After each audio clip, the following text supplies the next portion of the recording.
Kulong na yan, mga kurakot! Lahat ng sakot! Dapat managot! Dapat managot! Serbisyo sa tao! Huwag gawing negosyo!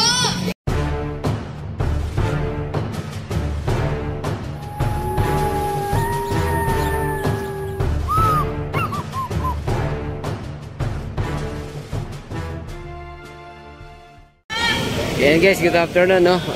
Andito tayo ngayon ulit sa Liwasang Bonifacio. At napakarami ngayong kilos protesta mga bayan, lalo na sa patungkol sa flood control at napakalalang korupsyon sa ating bansa. Andito ngayon ang manubela. Ayan, no? Nalulungkot tayo sa halip ay patindi ng patindi. Ang panitindi, nagkabing, pagsampa ng mga kaso sa mga kabataan, estudyante, at pag-igipit sa mga progresibong organisasyon at sa mga kabataan na mamayang lumalaban. At kung makikita natin sa ilalim ng 2026 National Budget, makikita natin na bilyong-bilyong pondo ang inilalaan sa NFLA, sa mga pag-unsay, sa confidential funds, sa work guide, sa mga performative projects. Daming chapter to, Nova Bloomington chapter. Ayan, yung manubila mga bayan.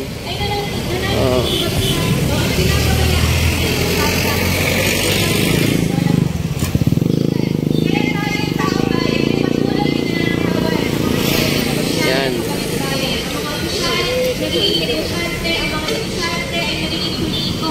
Habang tayo mamamayan, hirap, patuloy na nagpapaka ang mga komunidad, binubura ng paglo at baka kapabulayan ng mga Pilipino, hindi na masaya ang kanilang sisiya ang mga talaga at pinapalalaki ang sistema o yung kalagayan ng iwan natin. Kasi nandito naman yung programa mga bayan. Para sa edukasyon, para sa mga negosyante at sa ilitas ng mga nangiilan. Kaya ngayon, nandito tayo kasi alam natin na sa panahon na saan tila normal ang korupsyon, normal ang katiwalian, tayo mga kabataan, guro, gagawang. Dito ngayon yung kung ano bang sektor yan, ABS-CBN at saka GMA mga bayan. Hindi labang tayo takot, no? Dahil ngayon ang panahon ng paninigil, ngayon ang panahon ng pagkilos, no? Dahil alam natin na dapat may rayon, dapat may sigayin. At kaya naman para sa mga kabataan, makatarungan ang walk-out ng mga kabataan na estudyante na narito, makatarungan ang walk-out ng mga kaguraan, makatarungan ang walk-out ng mga manggagawa, no? At makatarungan ang pagkibaka ng taong bayan. Ayan, nagtiwala ba kayo sa mga tarungan na ginagawa natin? Ayan. Kaya sa huli, no, ang panawagan natin sa mga kabataang estudyante, huwag tayong matakot na lumibad sa klase. Matakot tayo na lumibad sa kagithan ng kasaysayan. Ayan. Serbisyo sa tao! Mas malakas pa po, huwag gawing negosyo! Serbisyo sa tao! Ayan, salamat po. Kulong na yan! Mga kurakot! Kulong na yan! Mga kurakot! Kulong na yan! Mga kurakot! Lahat ng sakot! Dapat managot! Dapat managot! Serbisyo sa tao! Huwag gawing negosyo!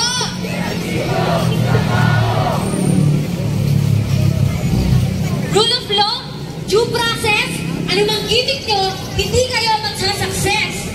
Ilabas naman ang inyong kitchen o nakasaklay. Hindi nakibenta sa amin ang mga bulok yung style. Huwag nyo lang sabihin for humanitarian reason dahil sigurado ang bagsak nyo ay sa prison. At kung sa gawa niyong patas, di kayo magtutusa. Hustisya ng bayan ang sa inyo ay uhusga. Ako, si Hershey's Kaalaman, mula sa QC for Truth and Accountability at danas ko ang hirap sa tuwing bumabaha. Danas ko ang hirap mamamayan sa tuwing tumataas ang baha sa Quezon City. Dahil dyan, ako ay kasama nyo at isa ako sa mga lumalaban para sa karapatan.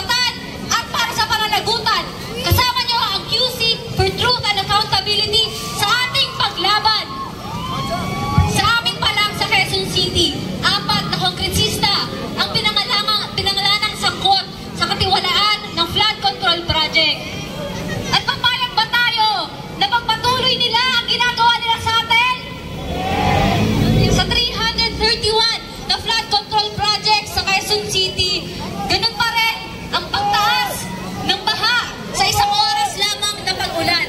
Sa 17 billion na boto para dito, ramdam na ramdam pa rin na lalong lumalala ang pagbaha sa aming syudad.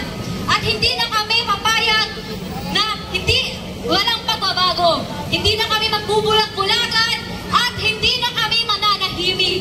Kaya sa Quezon City, gumagawa na iba't ibang hakbang upang panagutin at singilin ang mga tiwali. Nandiyan ang pakikisa at pagkasagawa ng maliliit at malalaking pagkilos tulad ng ginagawa natin ngayon. Nandiyan ang pagkakaso sa mga tiwali at mga pinangalan ng sakot na sana hinihingi natin na sa future ay makulong at pasingil talaga sila. Nandiyan din ang hindi sa Quezon City kundi sa buong Metro Manila. Nagpapaikot ng petition paper para sa pananagutan at katotohanan. Sa mga ito, nakikita natin na hindi na bulag at pingi ang mamamayan ng Metro Manila. Hindi na tayo papayag na patuloy nila tayong lokohin. Lokohin ang mga opisyal na dapat na sa servisyo para sa kanilang bayan at kanilang nasasakupan. Sinasabi nila na ang pagbaha ay dahil daw sa natural causes. Natural ba ang pagkanakaw? Isa pa, natural ba ang pagkanakaw? Natural ba ang katiwalian? Natural ba ang pagiging kurakot? Dahil dito, maraming namamatay, maraming buhay ang nawawala, at mga pangarap na sisira, mga karapatang inaapakan, at mga taong nawawala ng pag-asa sa buhay. Kaya, tuloy-tuloy tayo sa paglaban at hindi tayo titigil hanggat walang nananagot. Hindi tayo titigil hanggat walang nakukulong at hindi tayo titigil hanggat walang nagbabayan. Kaya mamamayan ng Metro Manila, hindi tayo titigil hanggat hindi nawawakasan ang katiwalian, hindi lang sa flood control projects, kundi sa lahat ng forma ng korupsyon.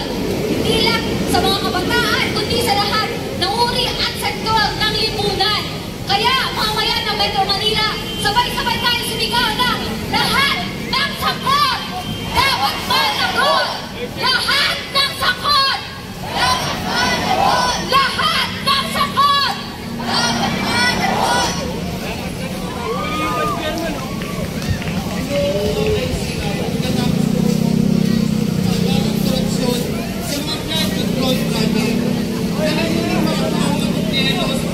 Kaya mabayan, tuloy-tuloy ang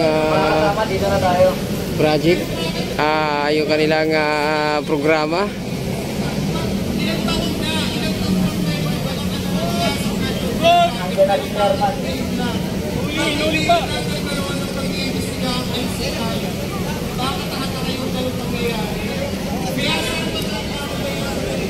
Dumami na mga bayan.